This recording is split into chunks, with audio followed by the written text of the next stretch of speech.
sa puso ng isang abalang lungsod kung saan magkasabay ang mga pangarap at pagsubok. Naninirahan ang isang babae na walang kapantay ang lakas at tibay. Ang pangalan niya ay Cristita, isang ina, isang masipag na manggagawa at isang huwaran ng determinasyon.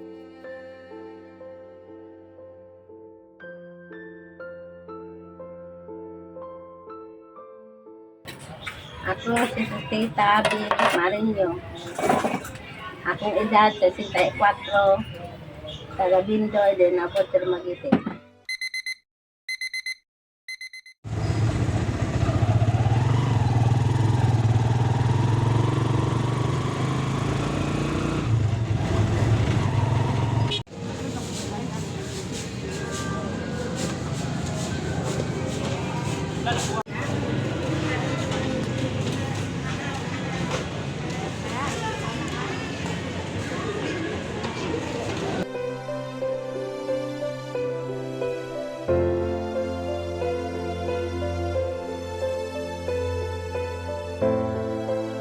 Lapong. Wild. Lapong pansin. Kang apa?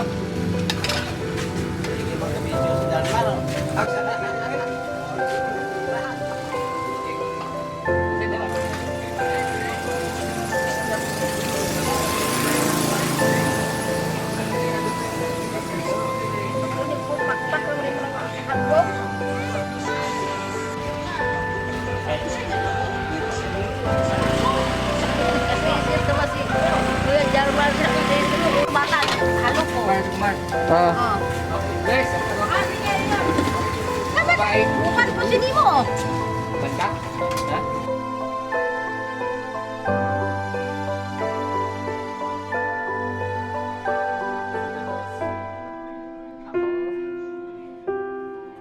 So, kumusta man si Lola as a mother? Okay naman. Okay na siya sa pagkalola. Okay po siya as a mother. Saya mga apo, saya mga anak. Ibag iyahang paghatag nila namo, gibagay-bagay ra po niya yung paghatag namo. Kung unsa na asa usa, mao po na ano mo. Nakasulay ba kang gitrato kag dili mao sa ni Lola? Super. Okay ka ano. Sa karon, sa sauna, mao ra gyapon iyang pagtrato namo. Iusa niya namo, iusa niya pagpalangga. Ang pagpalangga niya namo as ang yang bata, mo pagpalangga niya siyang mga apo. Parihara po sa una o karon. Malipayon. Kay sila na itam, every time she serve